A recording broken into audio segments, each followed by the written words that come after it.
আল্লাহ খাওয়ায় তাই আমরা খাই। খাবার কোত্থেকে আসে আমরা জানি না। প্রিয় শুভাকাঙ্ক্ষীগণ, আপনাদের সকলকে জানাচ্ছি অনেক অনেক প্রীতি ও শুভেচ্ছা। সত্যিকার অর্থে মন থেকে একটা কথা বলি, এই প্রতিষ্ঠান কিভাবে চলে, কোত্থেকে টাকা আসে, কে পাঠায়, আমরা অনেক সময়ই জানি না। এবং আমাদের না চাইতেই সব কিছু ব্যবস্থা হয়ে যায়।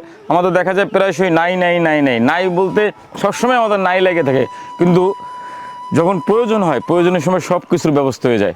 আজকে আমার সামনে দেখতেছেন বেশ বড় বড় ইলিশ মাছ। প্রত্যেকটা ইলিশ মাছ 1 কেজি না হইলেও 700-800 গ্রাম করে এক একটা মাছ, মানে দুইটায় 1.5 কেজি হওয়ার মাছ। এই মাছ আয়োজন করে দিছে একজন হৃদয়বান স্যার।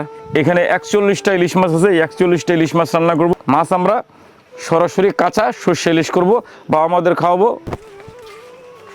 কই কই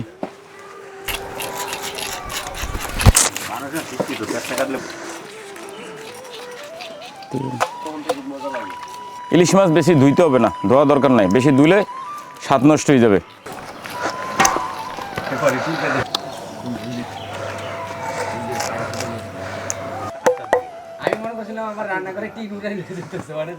আর দিও না, দা মাছটা যেন না লাগে যায়। আমরা কাঁচা রান্না করব, রানতে লাগবে মাত্র 2 মিনিট।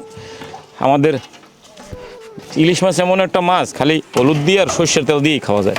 37, 38, 49, 50, 85, 86।